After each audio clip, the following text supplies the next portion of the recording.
morning, everyone. Welcome to episode number, Jim, do you know what number we're on? It's like 64. Producer Josh, 73. I've missed like 10 episodes. Okay.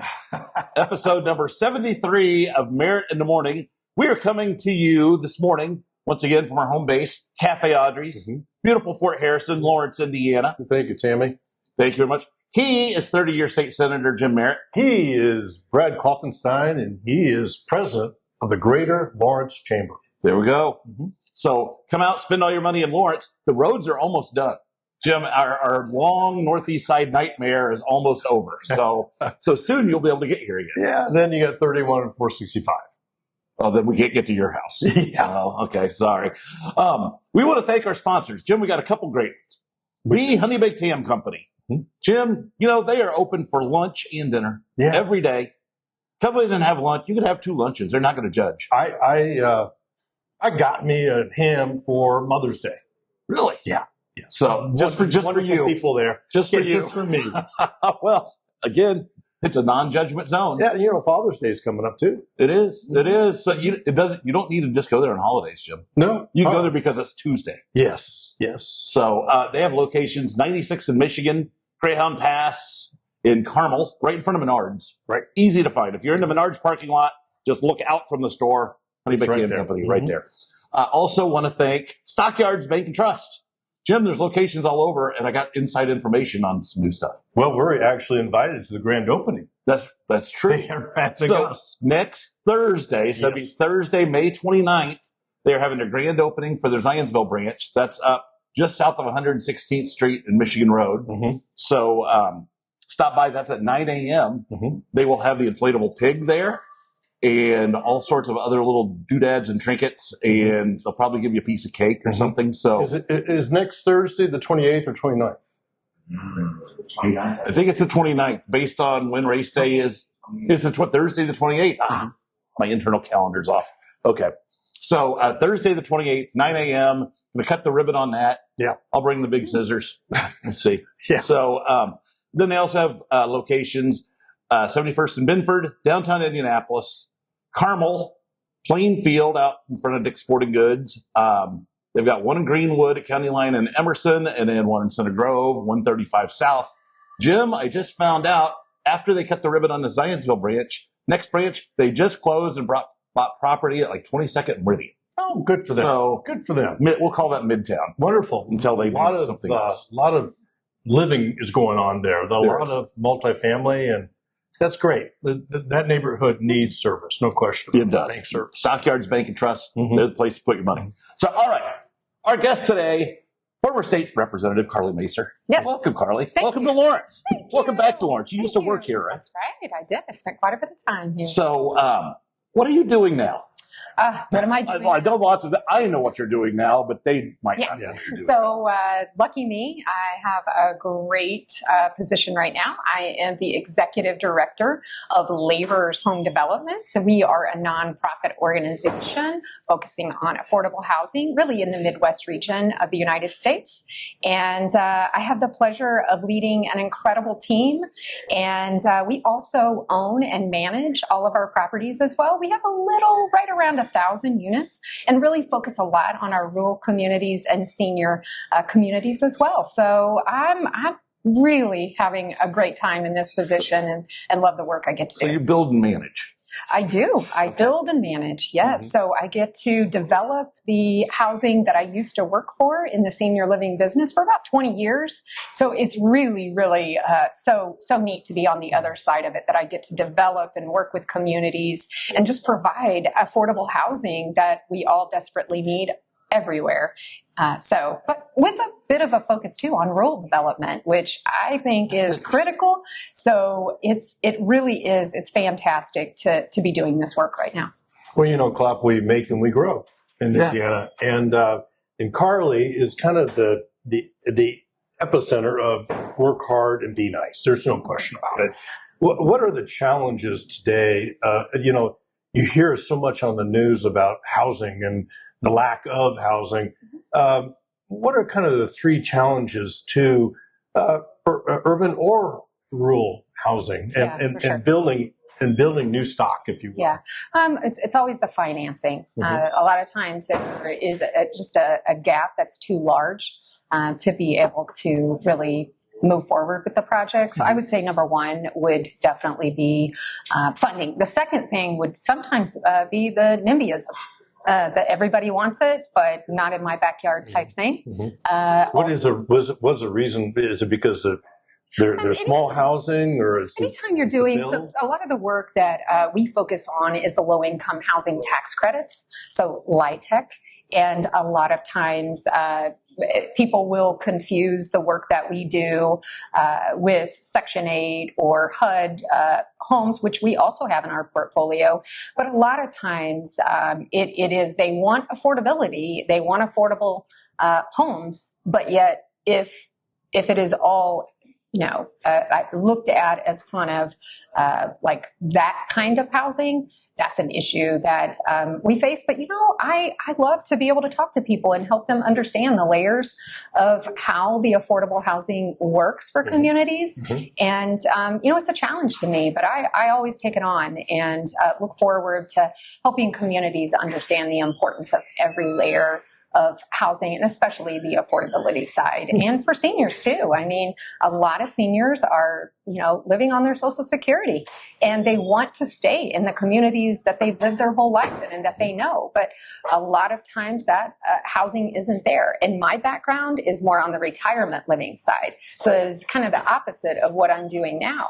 So it's just so important. So I would say that would be the second one. And the last would be a lot of times the zoning issues, that we may have. Typically, I don't run into that as much in our rural communities, but if we're working in larger cities and communities, sometimes that will slow things down for projects as well. It's funny. Zoning makes housing unaffordable. It can. I mean, a lot of times, if it just doesn't fit and it doesn't work in the timeline for it to turn that around, can also cause a bit of a hiccup. But I look at all these challenges in a way to just make sure that, I use my experience to share with people and help explain it in a way that everyone can be on the same page to understand that there are different levels. And as an affordable housing developer, how do we keep housing affordable? Like, it's not just a word. Right. It's not a word. How do we build it? Do you think we're just building it and just no? It is how that happens is so important. So I really enjoy explaining that. I know a lot of times when I do community meetings, I will really educate in a way that it prevents some of the questions and thoughts that folks that are watching online may have. So it's really just making sure that I help people understand the definitions of the different kinds of affordable housing and how we do it. It's funny. Everybody wants their housing to be affordable until they buy one, and then they want the prices to skyrocket. Well, it reaches from the 25-year-old to the 85-year-old. That's right. It's something everybody shares. Right. And I think the word is used a lot. I hear it, across the board. Affordability, affordable. What does that mean? How do we make affordable housing? Right? How does that happen? Yeah. What is it? So I sometimes, I hear it a lot. I hear the word affordability a lot. But I will tell you, for me, as somebody who was a policy maker and working on policy, I build policy now. I mean, that is what I do. I don't talk about it. I actually do it. And that's really my focus. So when you want to, is it communities that you build? And when you do that, and we've seen this move before when people don't really understand the grassroots, the Lions Club, the mayor, the council, everyone, the people that are really the I would say the movers and shakers, but the people that really are the roots of the community. Is that your first step? It is the most important step. For us, we do both. It's one thing to have a mayor reach out and say they want affordable housing, but the important piece is to also have the community. So we don't move forward unless we have both. We don't go where we're not wanted, number one. But it's all grassroots. And what we really focus on is all of our housing communities are a little bit different because it really has to fit what the community needs and wants. And so working definitely grassroots is a huge part of our work. And that's kind of the part that I like too. Do you have a favorite community right now? I have all of my communities are favorite. Oh, no, come on. That's like saying, Where are you working right now? let's say you don't have a favorite kid. I understand. Where are you working right now? So we just submitted a project for a really beautiful community in Watseka, Illinois, which is not too far from the Indiana border.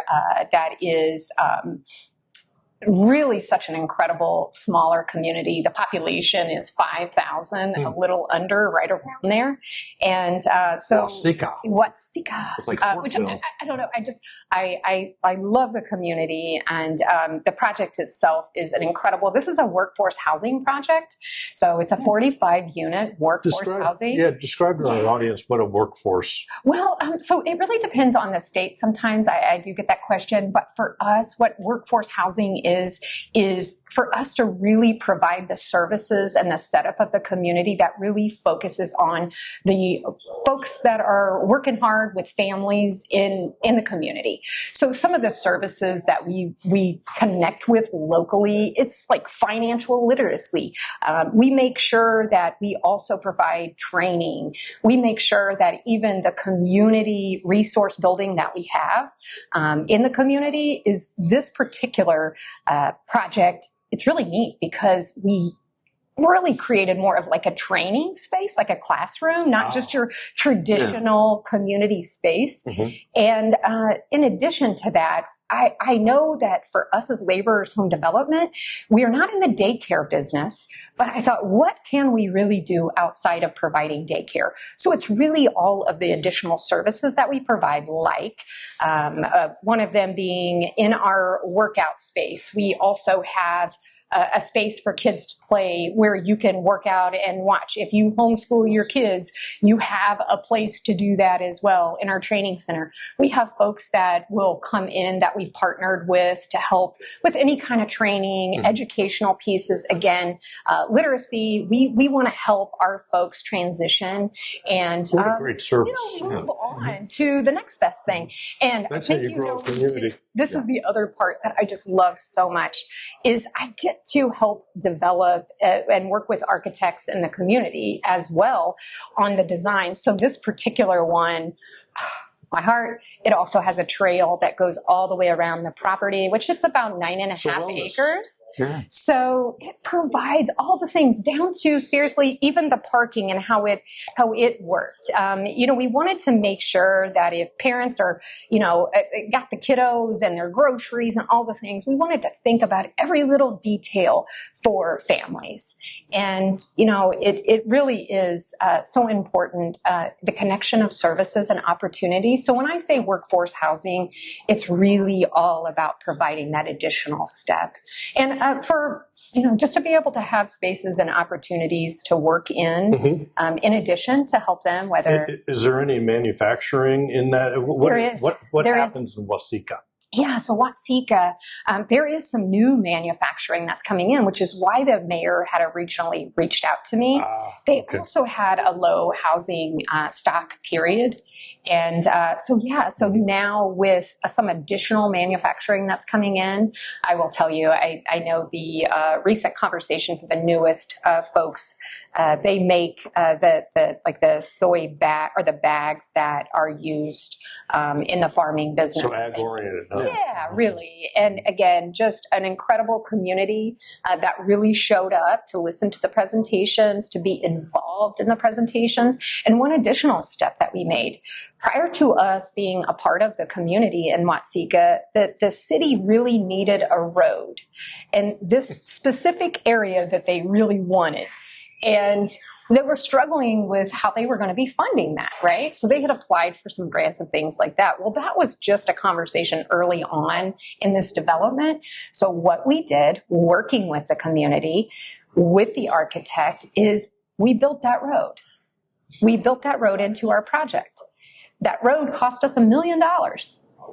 But what we'll be doing for that community outside of providing housing, lifting up the AV, is we'll also be turning that road back over to them as soon as the project's done. Oh, I thought you were just saying toll it. No, What a linchpin. but so it helped. It helped in many ways, but also, why wouldn't we do that? Mhm. It's an opportunity to donate the road back to the community. They're taking care of it. Also, just for the community itself. That's what we do. We come in, we provide local jobs, we hire folks right from the local community to maintain, to certainly be maintenance, property managers. And it really is just, it's a work in progress. It's a lot of folks involved, but that's how we want it. That's how we want it. Sounds like it's a great organization that has a heart to it. It is. Obviously, we you are love what you mission do. driven, and we've been around for over 50 years. Really? Oh. So How long have you been there? I've been there. It will be 3 years Wow. in August. Yeah, Yeah, 3 you years in probably could August. find Wasika in your sleep. Oh, I can. Oh my gosh. Oh. Am I right when I say it's like just west of like Morocco and Newton County? It is not far from Okay. there. Yeah, it is not far from there. Yeah. So, but the community itself it is a perfect opportunity for our organization to really come in and help them. So the families that come in and live in your communities, are those like young people who are just first getting into the workforce? Are they hourly laborers? Are they older people, retirees? What's your Everything in between. Okay. Everything in between. So we do multifamily as well. We do a lot of senior housing. A lot of our projects are senior housing. So that's either 55 or 62.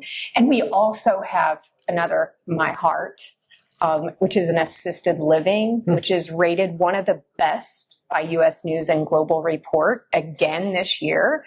It's in Pekin, Illinois, and it's called John Evans Supportive Living. And if anybody knows me, they know I've been in the senior business all of my career, really. And to see us providing affordable housing in the assisted living realm is incredible. And then also, not only that, but for it to be at the highest level, typically that's for-profit communities.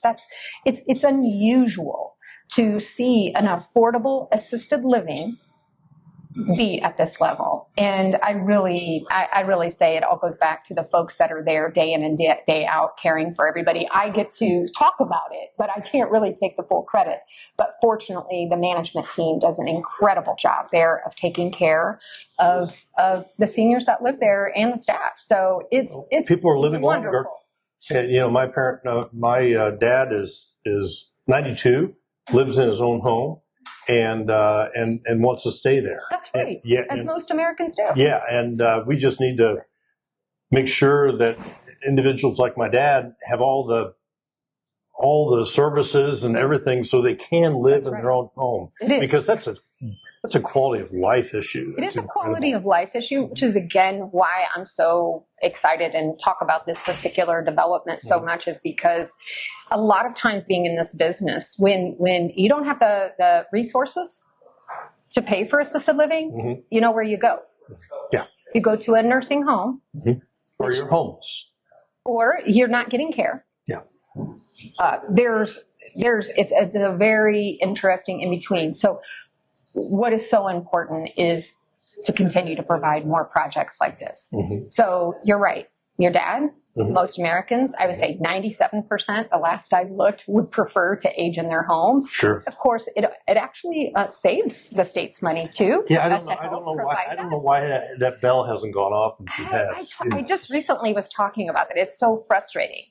We must make sure that we're looking at the long game of people's lives and the quality of life. And everybody's going to cross this path. Oh, absolutely. Right? And believe me, doing it for 20 plus years, I've listened to a lot of folks and just know how important it is. But that's also why the affordable assisted living is so important, because it's a quality of life thing. You want to have your privacy, your own home, but you need care. you should have that. You should have that and not be going without, or be living in a nursing home where you do not need to be at that level as well. All right. We're going to pause you on this. We got business to take care of. Let's do. You are watching episode number 70-something of Merritt in the Morning. Jim, I want to plug your book while we're taking a break. Lessons Learned. Lessons learned. You're hearing all the time that the government is starting to look back. People are starting to look back at COVID-19, and they're discovering mistakes or what we should do better. And this book has countless solutions of what we need to do going forward. There were so many books that were written during COVID from 2020 to 2022, but nobody ever talked about what we're going to do next. And what I'm doing in this book is anticipating, and really Karlee, the hub of this book is returning to truth, returning to our leaders having a credible explanation of what's going on that people will believe. I don't attack things, but I do focus on, the CDC should not be the leader. They're a they're a research entity. We need an entity, and there's an arm of the Army that understands infection and everything that went on during that time, and we didn't utilize it. And so, anyway, that book is available on Amazon.com and Barnes & Noble online. But anyway, let's pay a bill. All right. Yeah. You now owe the show $100 for that plug. So we all want to thank our sponsor, Stockyards Bank and Trust. Jim, Thursday, May 28th. Right. This upcoming week. Mm-hmm. Cutting the ribbon on their new Zionsville branch. It's beautiful, too. 116th and 421. Yep. Mm-hmm. So come join us, 9 a.m. on Thursday morning. We'll both be there. Yeah, right up the road from Honey Baked Ham. It is right up the... In fact, go to Stockyards Bank, the ribbon cutting, there at 116th in Michigan. Yeah. And as soon as we're done, we'll all meet down at Honey Baked Ham and have lunch. Russell would love to see you. Yep. He's the one that makes the soups. Exactly. Almost everything, all their sides are homemade. So they have... And their chocolate cake is really good. They've got fantastic desserts. So they just stop in there, have lunch every day. Yeah. Tell them Merritt in the Morning. And they're over in Carmel, Westfield. Oh, that's right. Yeah, second location. Yeah. Right next to the Menards. So... Now, given that we're going to be over in your neighborhood, are you going to be able to walk or bike to these things on Thursday morning? Okay. Almost. Well, if you had enough time, I guess. We're looking at a lot of rain. And then on May 28th, because of Stockyards Bank, it's going to be sunny. It will be. Yeah. The heavens will open up. I will send in the Chamber of Commerce request to Brian Wilkes, and we'll see what he delivers. So, all right, back to our guest, Karlee. Yes. Let's pivot to your history. So you were in the State House for 8 years? 8 years. 8 years. Yeah. Why would you want to get into politics? Oh, goodness. Why did I want to? Yes. What brought this on? Originally? Yes. Yes. Well, the wild times back then, I had never been to a political meeting, not one ever. Now, I was very involved in my community, and so I knew the folks that were elected because we created our chamber on the West Side. Mm-hmm. We are involved in several other things with my work in the community. So the struggle for me ultimately was the official reason why is working in the senior living business. I had been taking care of a lot of veterans, a lot of seniors, and that's how they could afford by a benefit that they have earned. Okay. Mm-hmm. So I had really been struggling already. I had had a few folks reach out to me about running for office, and I was so shocked by it because I thought to myself, this would have been in 2011. This would have been in 2000. So I ran in 2012. So I had some folks reach out, and I remember I just was so caught off guard by it because, number one, my son was going to be graduating high school, and my daughter was already at Purdue, and I'm fantasizing about my life, right? Investor, and I literally was so caught. I said I just couldn't. I was like, no, I have no interest. This is the west side of Indianapolis. This is the west side of Indianapolis, so I was absolutely not interested at all. And I had had a few conversations. People had reached out a few times. And so I had been to a couple of meetings, had noticed the people who were running. And I remember watching Phil Hinkle one time. I was the president of the 40 West Business Club at the time, which used to be a men's club. And I remember watching him, and he was super pissed off about what was happening at the airport. And his face was so red. And I just remember watching him, and I thought, shit, I could do that. I mean, what in the world? So I did have a thought about it. So as time went on and I was watching what was happening in the community, I had a really bad day at work. I had an 88-year-old veteran sitting in front of me with tears in his eyes, thinking he was going to be homeless because he wasn't going to get this approval that he needed in time that we had worked to help him living there at the Harrison Retirement Community. It was that day that I made the decision like a maniac. And what I didn't know, this was the fun thing, what I didn't know is it was the last day to file. It was the last day to file. So you were sauntering in there at 11:45 a.m.? I called my friend and I said, hey, I think I'm going to move forward with this. And it was like everybody scrambled, like immediately. And again, it's crazy me not really understanding how it worked. I'm glad I didn't understand how it worked because I probably would not have done it. I probably wouldn't have. So I'm so glad that I didn't know what I didn't know. And I'm so glad that I moved forward and made that call at the last minute and moved forward. So that's really how, and that's why a lot of my work was focused on veterans and seniors. What I realized in my time in my position at the Harrison Retirement Community was Indianapolis did not have a veteran service officer. So I was using the veteran service officer from Hendricks County because my property was very close to that. So it wasn't until I was working on all this over the years that I was like, well, why not? Why don't we? We have more veterans in the city of Marion County than we do anywhere else. And I was told, oh, sweet girl, we'll take care of it. We've got this. Yeah, we're the government. We'll take care of things. Yeah, we've got this. And so that was really my moment. And from then, I never looked back. Mm-hmm. Yeah. So what are you most proud of your time? Well, I want to talk about the honor flight. Okay. I've watched them from afar. I actually came out to the West Side at one point when they were coming home or they were leaving. I think it was leaving. Yeah. And it was such a remarkable ceremony of happiness and honor. Yeah. How did you get involved with that? Was it through your work? Through your work, and share with our audience maybe a sweet story. Oh, well, I have so many, but I'll share a very sweet story because I was privileged enough to go on the honor flight. Mm-hmm. Lucky me, yes. So Westside Garden Plaza, one of our senior communities on the West Side, was hosted and still do host a breakfast for the honor flight monthly. And so lucky me, I had the privilege of chatting with everybody all the time. Mm-hmm. And so that's how I got involved. But I got lucky enough to go on an honor flight with an amazing veteran.